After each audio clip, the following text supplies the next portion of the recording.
Fala aí, pessoal, tranquilo? Nessa aula a gente vai resolver uma questão do ITA de 2020 e a gente vai mostrar como utilizar fasores para resolver questões que envolvem muitas vezes fenda dupla e nesse caso fenda tripla e tentar ensinar um pouco mais como vocês podem utilizar esse método para resolver problemas de ondulatório. Então vamos lá, pessoal, a questão é a seguinte: você tem um anteparo a uma distância d dessa outra divisória aqui e nela você tem três fendas simples, certo? Aí você vai incidir uma radiação aqui que bate nessas três fendas e vai formar um padrão de interferência. E o que a questão quer é o seguinte: ela quer no item A razão entre a intensidade no máximo central e o máximo adjacente, né, o máximo secundário, o primeiro máximo secundário. E o item B, ele quer saber quais são os ângulos que as novas ondas geradas, né, que a gente sabe pelo princípio de Huygens, que vão ser geradas novas fontes aqui, quais são os ângulos que a luz faz aqui de modo que você consiga, no anteparo, pontos de intensidade nula, né? Ou seja, que são pontos escuros. Então vamos para o item A. Para resolver essa questão a gente vai utilizar o método dos favores, né? E basicamente a ideia por trás é você trabalhar com as intensidades dos campos elétricos, né? E como a gente sabe que a intensidade é proporcional ao quadrado da amplitude do campo elétrico, então você consegue relacionar isso com as amplitudes e aí você consegue, por meio do método fasorial, descobrir coisas que, à primeira vista, assim, são mais difíceis, utilizando os métodos mais comuns de diferença de caminho, né?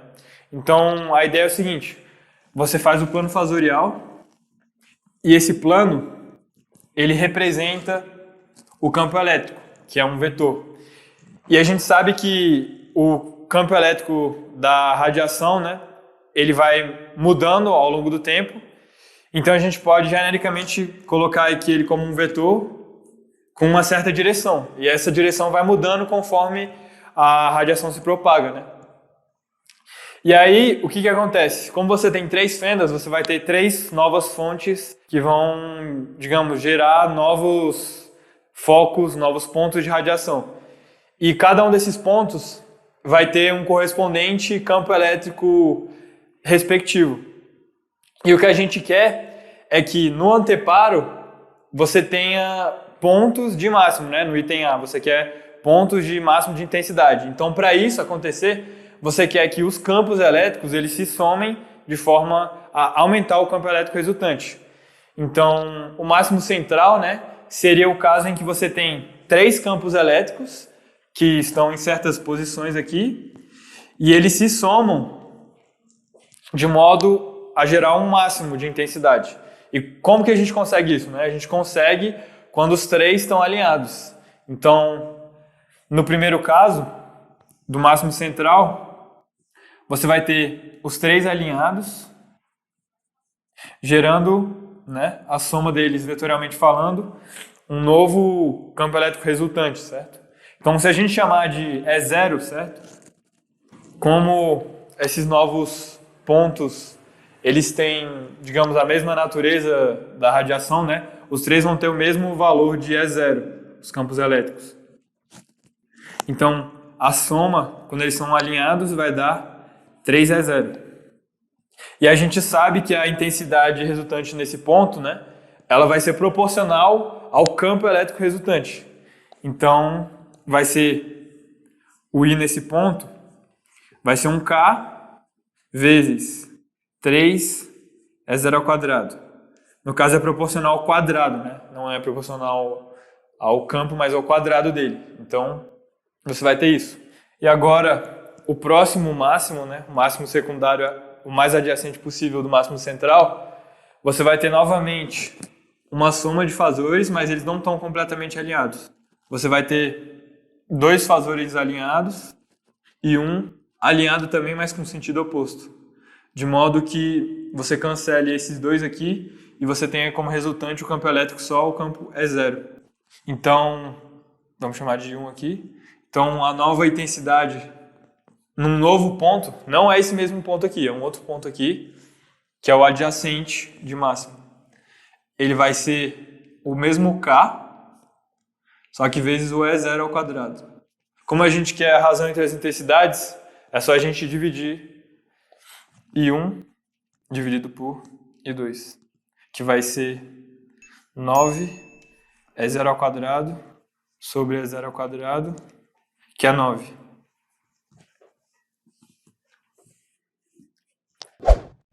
Então vamos lá. Agora no item B, ele quer o conjunto de ângulos, no caso esses ângulos aqui, que os raios de luz devem fazer com essa horizontal, de forma que os pontos onde eles se encontram, você tenha interferências destrutivas, né? Ou seja, pontos escuros. Só que para isso acontecer, você precisa que a intensidade naquele ponto seja nula. Ou seja, os vetores ou fasores, como você preferir, no plano fasorial, eles precisam se anular. Então você tem 3 vetores que, quando somados, nos dão um vetor nulo.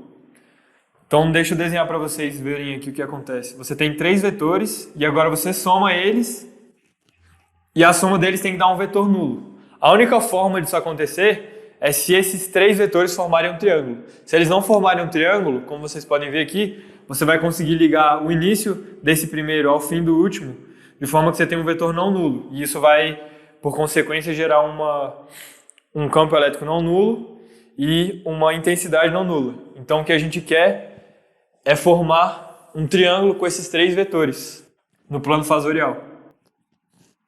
Só que esses 3 vetores, eles têm o mesmo módulo. Então, se vocês analisarem esse triângulo, ele não é um triângulo qualquer, né? Ele é um triângulo equilátero, porque os 3 lados dele têm o mesmo comprimento. Então, você tem 2 possibilidades agora. Você pode ter essa configuração de fasores, ou você pode ter essa configuração no sentido horário, triângulo no sentido horário. E essa é a única forma de você atingir um ponto de mínimo, em que ocorre a interferência destrutiva. E agora vamos analisar primeiro esse caso, depois esse. Então, nesse caso, se você pegar 2 quaisquer aqui, por simplicidade esses 2, o ângulo entre eles, né, a diferença de fase entre eles, é justamente esse ângulo externo aqui. Como aqui é 60 graus, já que você tem um triângulo equilátero, aqui vai ser 120 graus. De forma genérica, você tem que o ΔΦ nesse caso vai ser 120 graus, né, 2π sobre 3, mais um múltiplo de 2kπ, né? Que, por exemplo, esse versor aqui, ele pode ter dado várias voltas, né, digamos. E, além disso, a gente consegue relacionar essa diferença de fase com a diferença de caminhos, né, entre esses novos raios de luz que partem daqui, utilizando aquela famosa fórmula que ΔΦ está para 2π, assim como o Δx, a diferença de caminho, está para o lambda, né, que é o comprimento de onda dessa onda aqui. Então, substituindo, a gente vai ter que o 2π vai cancelar aqui, então o nosso Δx vai ser lambda, que multiplica 1 sobre 3 mais k, onde k é um inteiro, né? 0, 1, 2, 3. E agora a nova relação, né, que a gente precisa, porque o que a gente quer são esses ângulos aqui, né? A gente pode fazer um desenho aqui. A gente vai analisar só essas 2 fendas aqui de cima. Essa aqui de baixo a gente não vai se preocupar. A gente tem aqui o ponto de mínimo, né? Aí vem um raio para cá e um raio para cá. Como essa parede aqui, esse anteparo está muito distante dessas fendas, a gente pode dizer que esses 2 ângulos aqui são iguais. Se a gente quiser a diferença de caminho, né, entre esses raios, que vai ser esse comprimento aqui, né, o nosso Δx, a gente pode formar esse triângulo retângulo, onde a hipotenusa vale D, aqui é θ, aqui é 90 menos θ, como aqui é 90, então aqui também é θ. Ou seja, o nosso Δx vai ser justamente esse cateto, ou seja, D seno de θ. Então a gente tem também que o Δx é o D seno θ. Então, substituindo agora nessa expressão, a gente vai ter que o seno de θ é lambda sobre D, que multiplica 1/3 mais k, onde k é o inteiro.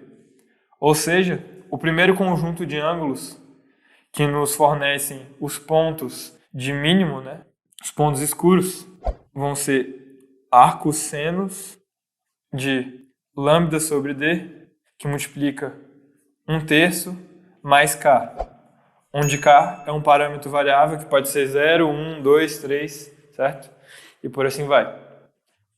Agora, a próxima situação possível é essa aqui, que a gente apenas muda a orientação, né? A gente antes estava no sentido anti-horário, agora vai para o sentido horário, né?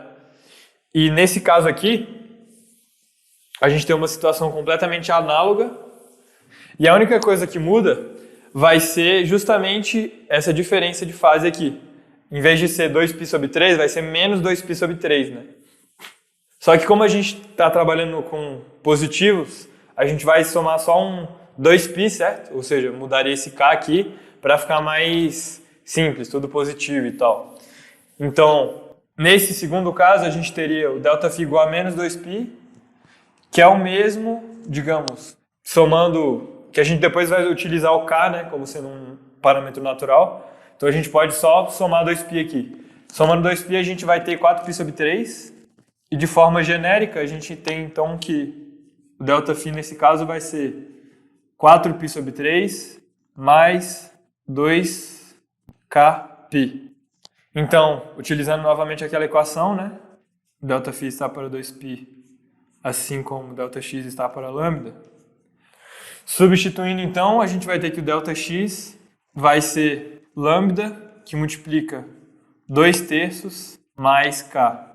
Ou ainda, né, utilizando aquela também equação que vale para esse caso, né, vale tanto para esse caso quanto para esse caso, essa análise aqui, né, que o nosso Δx é d seno de θ, então o nosso seno de θ vai ser lambda sobre d, que multiplica 2/3 mais k.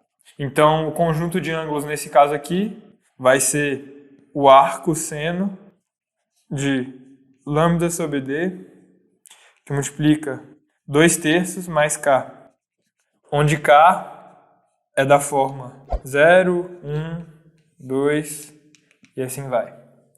Então, nós temos duas possibilidades. Ou a gente tem o 1/3 aqui dentro do parêntese, ou 2/3. E esses são os conjuntos de ângulos que nos fornecem os pontos de mínimo. Então é isso, e valeu pessoal pela aula.